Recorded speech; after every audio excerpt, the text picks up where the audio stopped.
doctors had come out to my mom while we were in recovery, and he said, in my 20 years of practice, I had never seen a kidney fit another body so perfectly in his life. Hey guys, Dr. Todd here again, Two Thumbs Up Podcast. Super grateful to be with you today. I have one of the most amazing people that I know here with us today. Her name is Madalyn Edwards. Welcome to the show, Maddie. Thank you. Thank you Thanks for being here. Me. Maddie has inspired me over the last number of years as my yoga instructor, my friend. She also does Spartan, which I love to do. She's way more of a badass with Spartan than I am, but she's inspired me, and I have her on today because I would love for you to hear her story, get to know her, and some of the things she's experienced and learned along the way. So welcome. Thank you. Yes. Thanks for having me. Yeah, thank you. Yeah, I've been looking forward to this. Me too. So how's things going in your life? Things are awesome and amazing, but also very rocky in my life right now. Yeah. You're in some transition sort of things going on. So yeah, going through a divorce with 2 young children, and that's not easy. And what's their names? Harley and Pierce. Super cute, super. They're full of life, lots of energy. Yeah. They're 3. My daughter's 3 and my son is 1. So they're crazy. Did you grow up in Utah? Where are you from? Salt Lake Valley? Yep, West Jordan. West Jordan. Went to what high school? So I went to Highland High School for performing arts school for dance. For dance. Yeah. So tell us about dance. So you fell in love with dance early on in life? Yeah. My mom put me in dance when I was 3. And then just danced at a home studio. Not a home studio, but just a little studio. Dance, yeah. And then I wanted to pursue dance because I loved it, and I was pretty good. Yeah, I'm sure. Yes. I loved it, and so I'm like, okay, well, let's go. And so I went to performing arts school up at Highland. Like ballet. What was your ballet? Ballet was my number 1, and then but I studied all styles of dance at that high school. And then I went back to my home high school, West Jordan, for my junior year. Then I didn't go to my senior year. I graduated online so that I could go be an understudy or an apprentice on a scholarship program for Odyssey Dance Theater. Awesome. Yeah. And so so Maddie is a super athlete, and she's one of my favorite yoga instructors. And just her movements and the way she does yoga and the things she does is pretty much unlike anybody I've ever seen. So, of course, we all strive to be that excellent. But you inspire me that way. So, of course, my body will never move like that. But I have great possibilities. Yes, you do. So I know you've been through some things in your life. Early on, high school, those types of things, health related, as well as maybe emotional or things that you went through to overcome and take a deep look at. And if I'm just going to say it, one of the things that you mentioned that maybe we could talk about is food and how that affected you and how you were. Yeah. Go ahead. Early on when I got out of middle school, I developed a pretty nasty eating disorder. Anorexia, bulimia, both? It was anorexia. Yeah, I would just starve myself. Yeah. But I think this stemmed from anxiety. So I held a lot of anxiety, and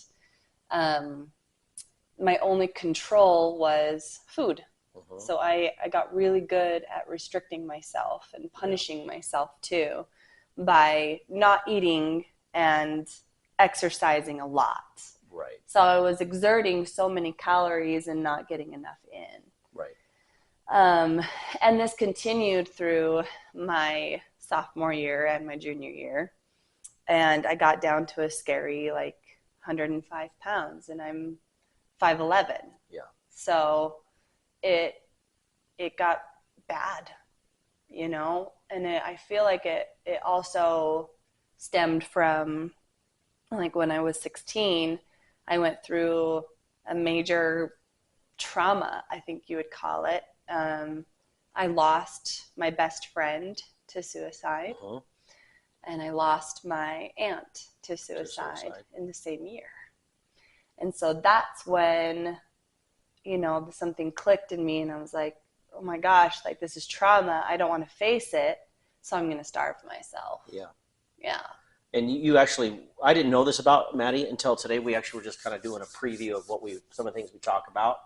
And when she said this, I didn't know this. So this is also, maybe this is one of the reasons you and I are such good pals, is because, and people don't know this about me either, because men have this as well.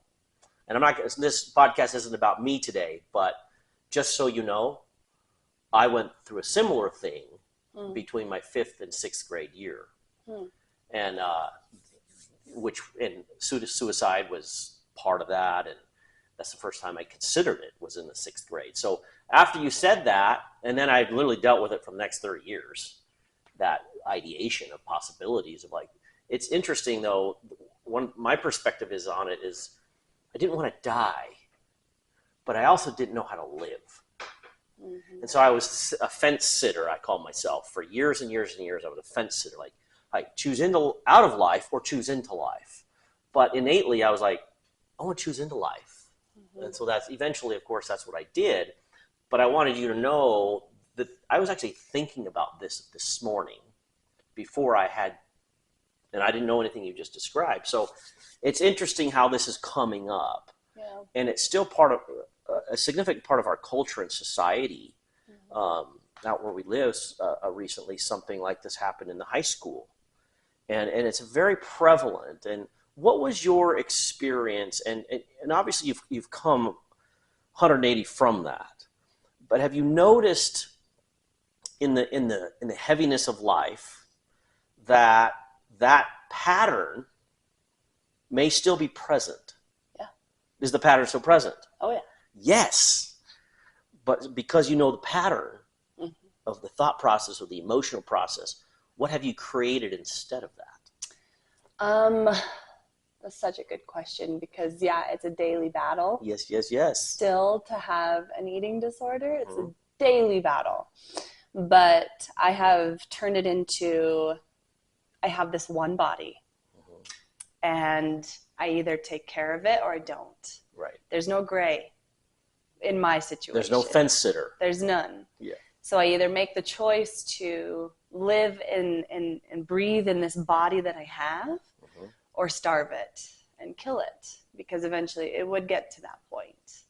And so every day I wake up with a mantra of gratitude for this body today. Not the body yesterday, not the body tomorrow, but the body that I have today, that's strong enough to get out of bed and take care of my 2 young children, train and teach people and be happy. Yeah. And it's hard. Yeah. It does not come easy. So I know some of the things you do to stay grounded and to get in the vortex of who you are space. We've talked about some of those, and I've experienced some of those in your yoga classes. But what are some of the things that really work for you to take you from that pattern of really potentially self-destruction? And I giggle at it because it's like, it's destruction. It's just, yeah. And I like to just kind of be not with mine, like, hey, thank you, but no. Yeah. So what are some of the things you do? I know exercise, I know the things that keep you focused, grounded, emotionally open, in a process of healing, those types of things. I mean, a big one in my life is God and prayer. And I do believe in a higher being, and I believe that we're not just here walking around just and then we die. I feel like I have a higher purpose. And so every day I wake up, like I said, I have that mantra, and I'm like, okay, I'm grateful for this day. And I also always ask God to give me an opportunity to serve someone today. Beautiful service. Service, so that I can just kind of think outside of my issues and my trauma, so that I can use those to help inspire somebody else. Yes. And you did mention exercise. That's the best therapy there is. It is the best.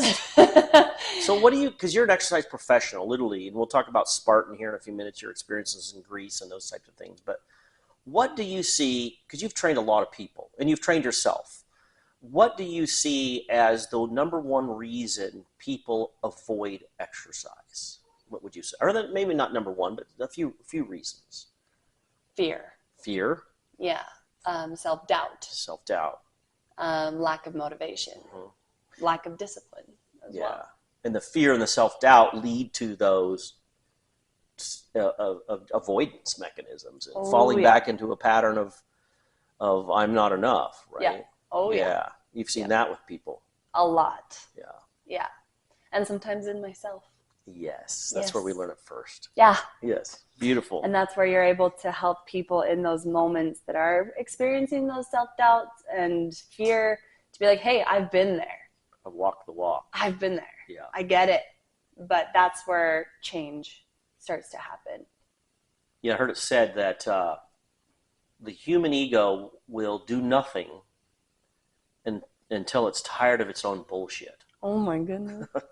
Amen. And I'm like, oh, I get that. Yeah, so do I. It's almost like I choose not to live the not me. Mm-hmm. Like, wow, it's like, we talk about, bulimia or, anorexia and those types of things. I was this chubby little guy when I saw pictures. I'm like, I was a cute little guy. And I would write on my preschool, or I couldn't write preschool, but I could, no.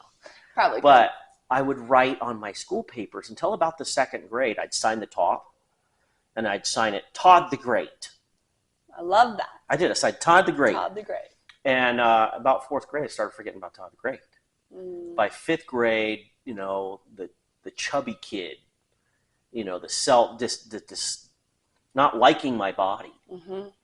And then literally, I remember I was 100 pounds in the fifth grade. And I'm like, and of course I was the chubby guy. Mm-hmm. But between the fifth and the sixth grade, I just stopped eating. Mm. And so to me, that your experience is so similar. And I want people to know men feel this way too. Mm-hmm. And the good news about all of that is now I love my body. Like I'm so grateful for it. And it's like this whole energy of shift from like literally despising it, walking through the suicidal ideation, like, do I really want to kill this thing?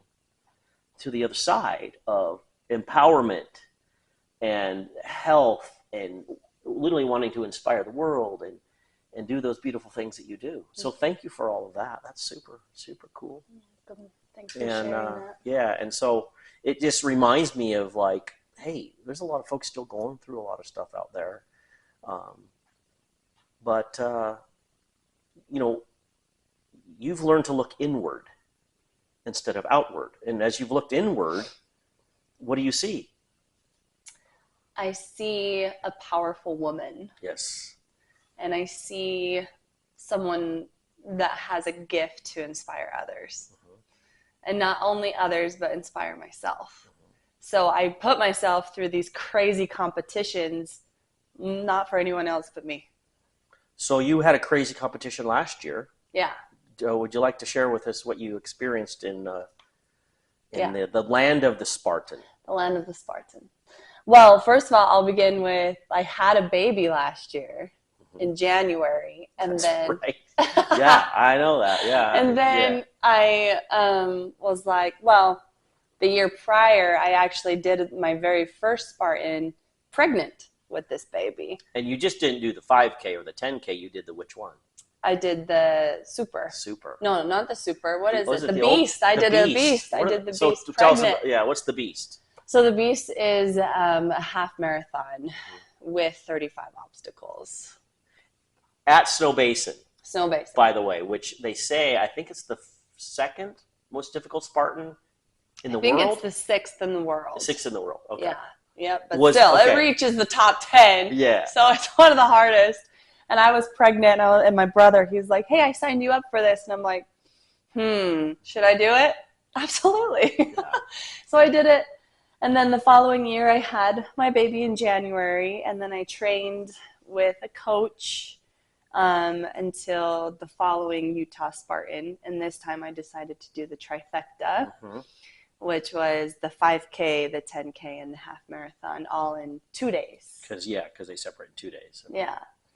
And there I qualified for Worlds in Greece. And when I did, I thought, well, that's unrealistic. I can't really reach that goal because of financial problems and things I was going through with my marriage. It just wasn't aligning up for me. But I decided, I'm like, you know what? I'm not going to let that pull me back.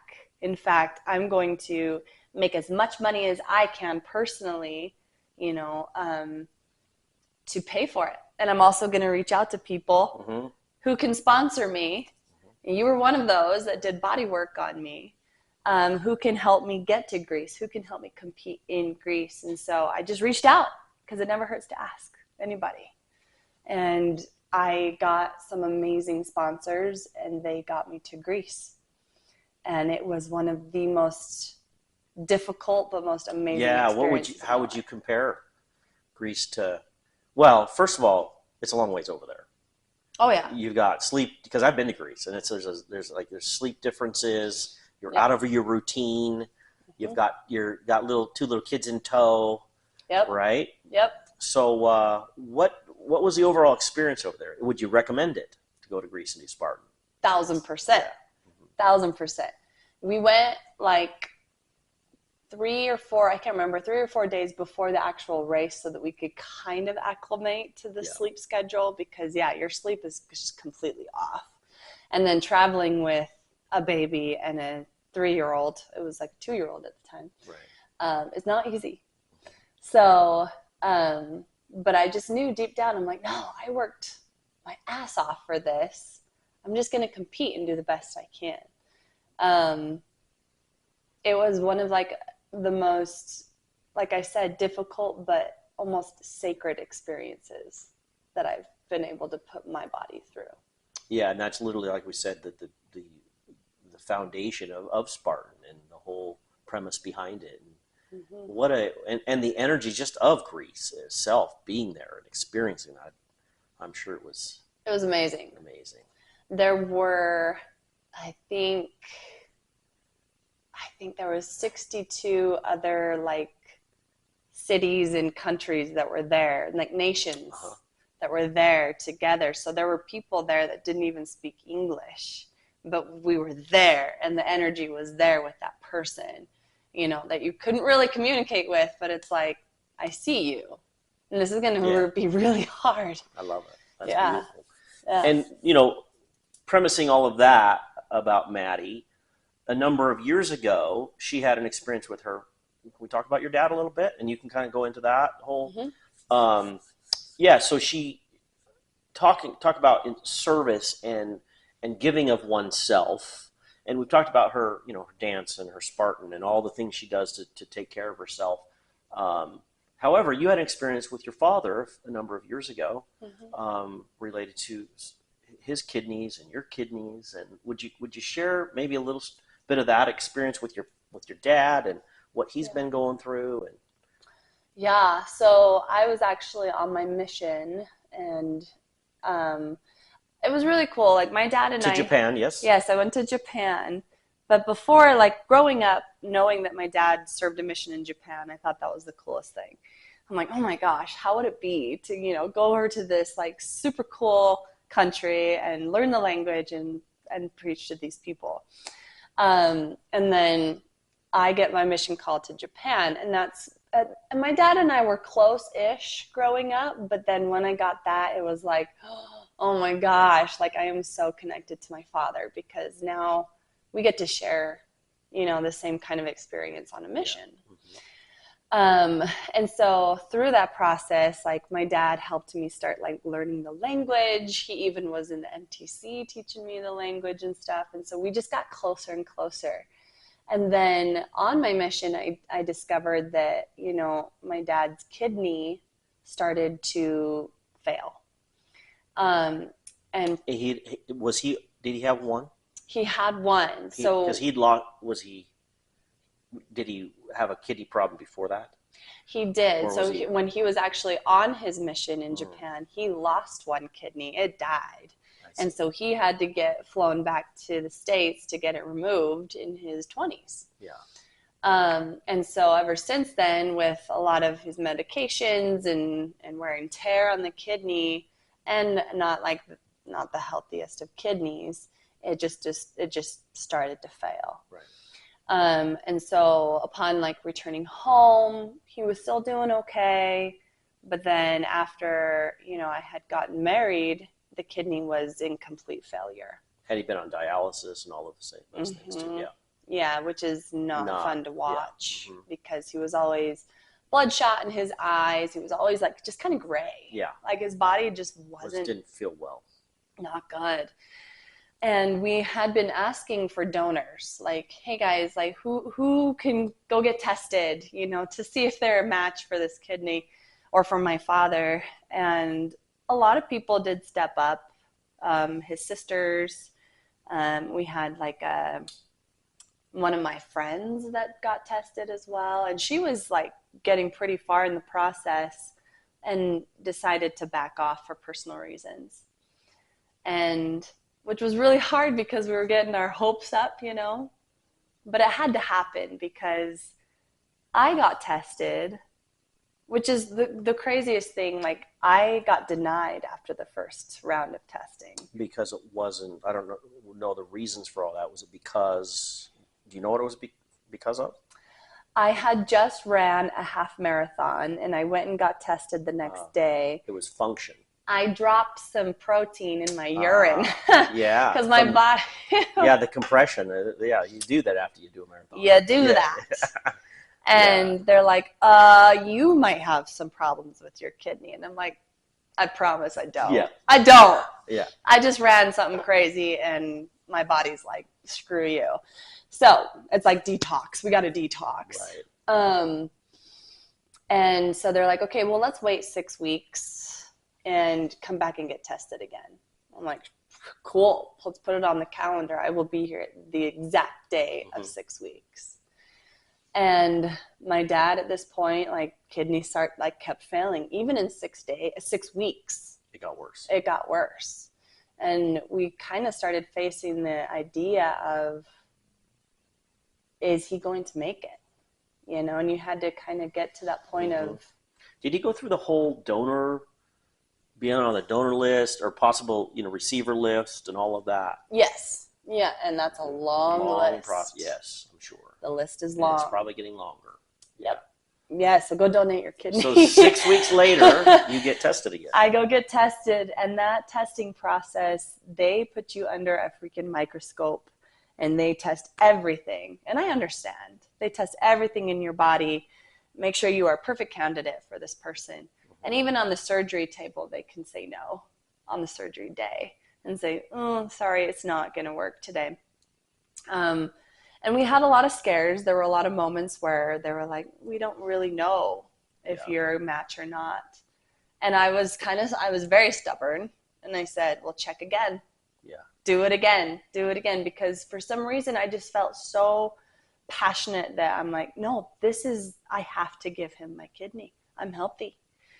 And it worked. Like the day of donation, the doctors had come out to my mom while we were in recovery, and he said, in my 20 years of practice, I had never seen a kidney fit another body so perfectly in his life.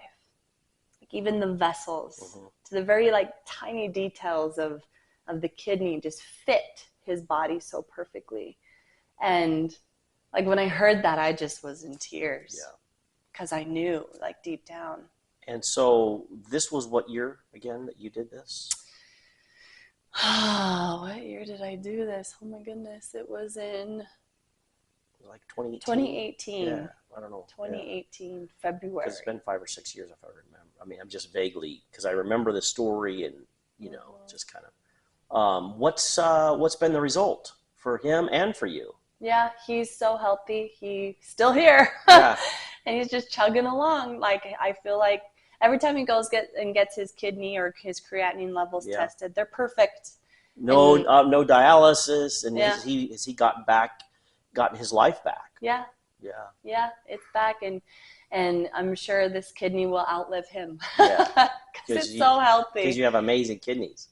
That's right. That's right. I was just storing it for 25 years. So yeah. So what's to give that literally that gift. So what's your relationship like now? So good. Yeah. Yeah. There's sometimes some things that he'll do, and I'd be like, that was me. Mm-hmm. Like I am in there. Yeah. And so we're just kind of bonded that way, where we just understand each other.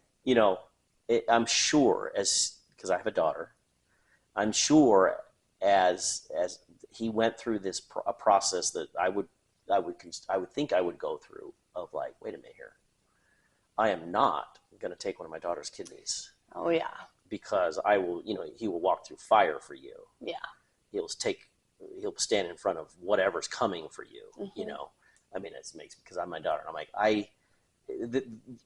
that allowance that he allowed. Yeah. Is super empowering to get out of his own way and say yes to life when someone he would literally walk through fire for is willing to donate life to him. Mm-hmm. It's so interesting because it's such and you've considered all of these things, but it's like he assisted in giving you life, and then you assisted in giving him life. It's this beautiful. I can see the infinity symbol in that whole process, and so super beautiful. So his life is doing great. Yeah. And your life is doing great. You're in some things, but what do you feel? As far as what do the doctors say about because I know other people with one kidney and they do great for years and years and years and years. And you can live a perfectly normal, fulfilled life with one. Mm-hmm. How was your recovery from that? Were you able to just kind of jump back in? I mean, take a minute. It felt like you got hit by a train, and they warned me. They're like, "This is not going to be easy," and it was a really rough 7 days in the hospital afterwards because they couldn't get me up. I would just pass out because of just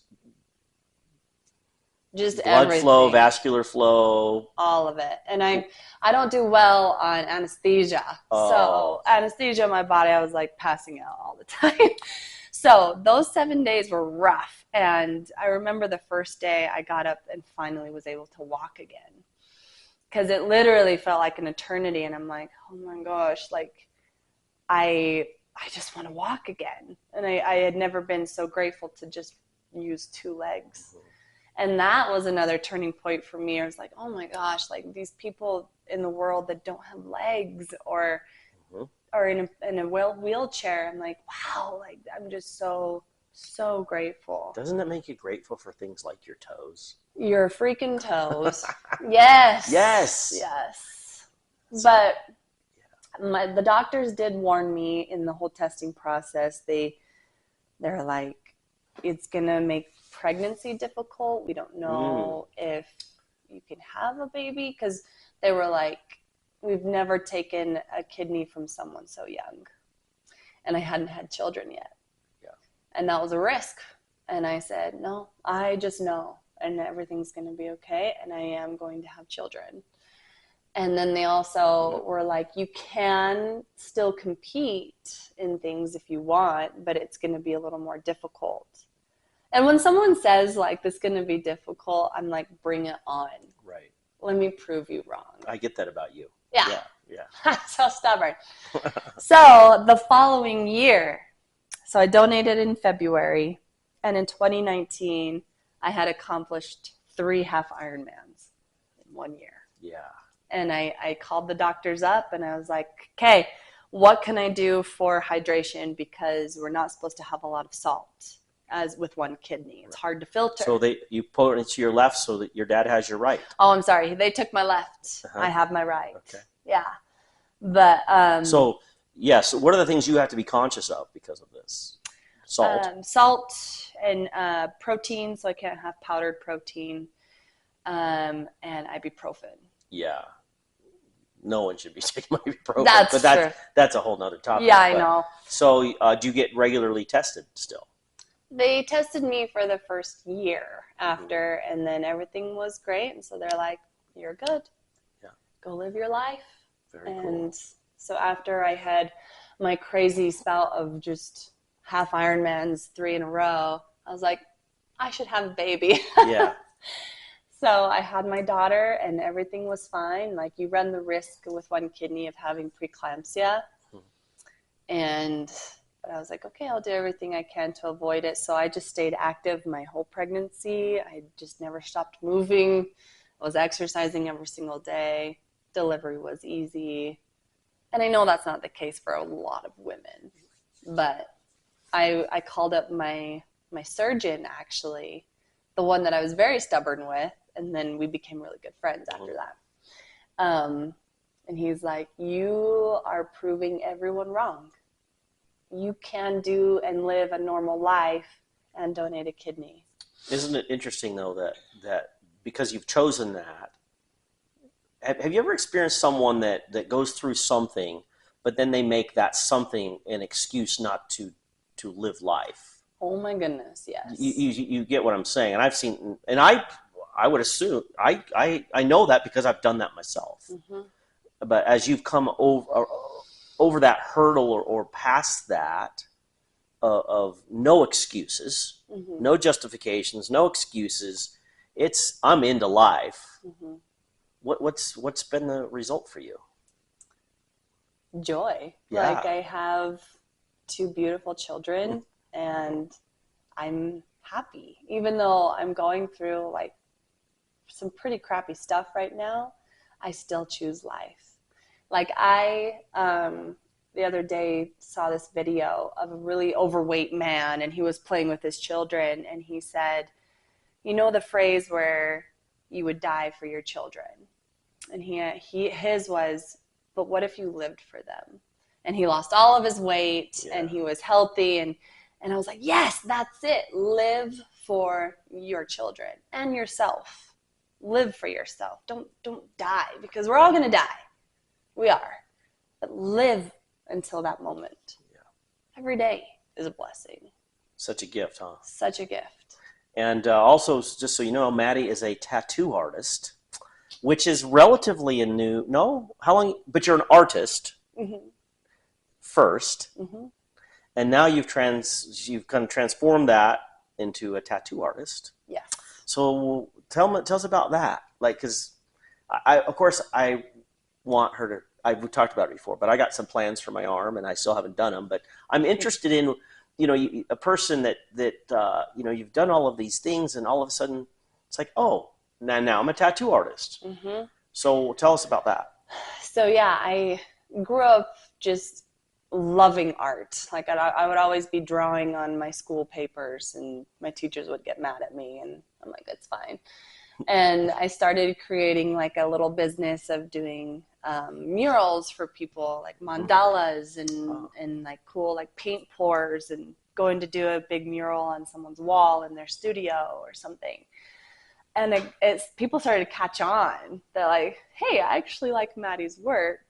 And so I was like, okay, I teach yoga.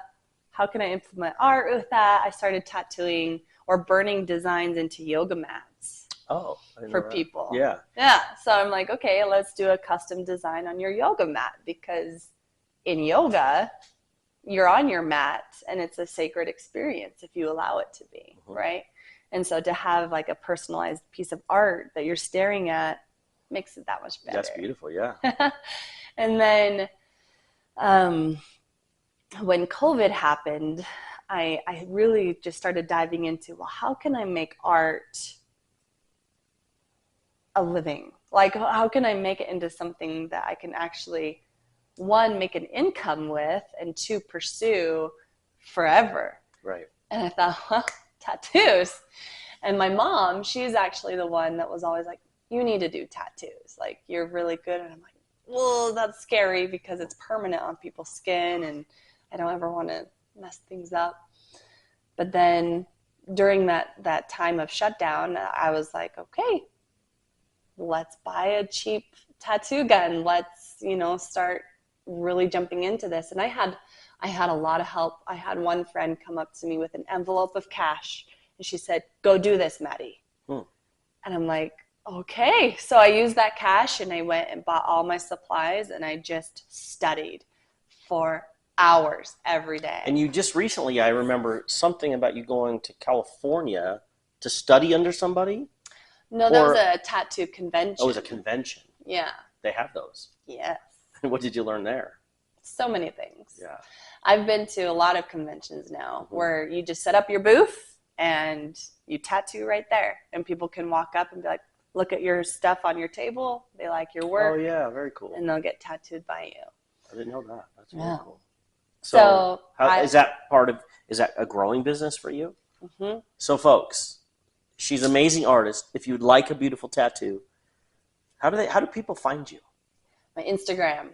You want to tell them? Yeah. And we'll put her Instagram on this. Yeah. When we post it on Spotify. But perfect. Well, it's at Maddie's, and that's at the MADDYS.tattoos.art. And that's where I do all my bookings too. And you can go see, I am a fine line tattoo specialist, so I love the tiny details, but I also love creating pieces for people that are just so meaningful. Like, I had the experience this week actually of creating a tattoo for a mom who lost her 2-year-old son to a heart condition and then had a baby a month later. And in this tattoo, it was like her son's heartbeat. Oh, beautiful. One of his final heartbeat. Goosebumps. Right? Yes. With a butterfly and some of his scribbles that he had left on a wall. I'm able to copy all that and then put it into a tattoo and place it on somebody. I love that. And isn't it beautiful how people, tattoos are actually from the heart, even actually more intimate than a mural on a wall. Oh, yes. Wouldn't you say? Oh, yeah. I mean, as you're saying this, I'm like, oh, I actually get that connection. Mm-hmm. It's, you become their artist. Yeah. That's beautiful. That's sacred. It's sacred. Mm-hmm. And with like teaching yoga, you almost get that same experience. Yeah. Where you're in that class and Interesting. you're feeling everyone's energies and you're able to connect with them. But then tattooing is a more intimate moment of I'm actually putting my hands on you and I'm feeling you or in your energy while I'm in placing ink within your skin that's permanent. Very beautiful. So I'm able to transfer my love into that person because I'm just I'm just, this is you, this is for you, but it's also coming from me. Yeah. And I love you and I love your art and your skin. It's just, it's so cool. I totally get it. It's interesting. And as you say that, in this, as a chiropractor, it's like using, literally I don't treat as many people as I used to. I have, we're doing this and some other things, but one of my things that you say it reminds me before I adjusted someone or treated someone, I sent love into my hands. Yes, sir. And it's one of the things it's something like, because the result was different. Mm-hmm. The result manifests for me and for the patient. It's like, wait, they actually, and it's not obviously not in a weird way. No. But in an empowering, I'm so grateful for this person's spine, or I'm so grateful that the information that's showing up here in this inflammatory situation, I can feel that information.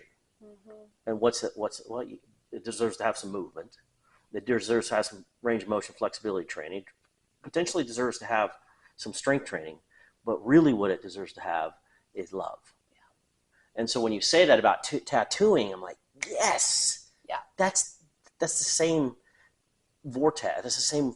I see the same, very similar connections there. Yeah. So. Yeah. And what I loved of what I've learned from you is when I ask, okay, something doesn't feel right in my body, and you always just kind of set yourself up like you're explaining it to me, and you're like, just breathe some light into your body. I'm like, oh my goodness, that has always stuck with me too. Ever since you told me that, it's just breathe light into your body, and that's gonna, it just changes so much. And that's how I feel with tattooing, because it can be such a, it's intimidating sometimes. I'm sure. I'm like, yeah. oh, okay, but I'm going to breathe into it. I'm going to trust my hand. I'm going to trust my mind. I'm going to trust my art abilities. And I'm learning things every day. Super cool. Just there's that beautiful flow again. Like, oh my gosh, Maddie, look at the beauty you're creating. So, I know you know who you are, but those of us that know you and love you and appreciate you, you inspire. And so I want you to know that. And I'm super grateful for our friendship, the things I've learned from you. Also, just, it's your go for itness is inspiring. And so I'm super grateful that you came on the Two Thumbs Up podcast and shared this with us. And who knows, maybe we'll have you on down the road again. But again, please find Maddie on Instagram. We'll post her tattoo page and her Instagram page on our stuff, so you can see that. But again, love you. Thank you. Too. Super grateful. Folks, thanks for tuning in today. We are excited about this podcast, and it's growing, and we're doing some things. But we'll post this out there. You'll get to see it in here in a few days. And thanks for joining the Two Thumbs Up podcast. Love y'all. Thank you. Thank you.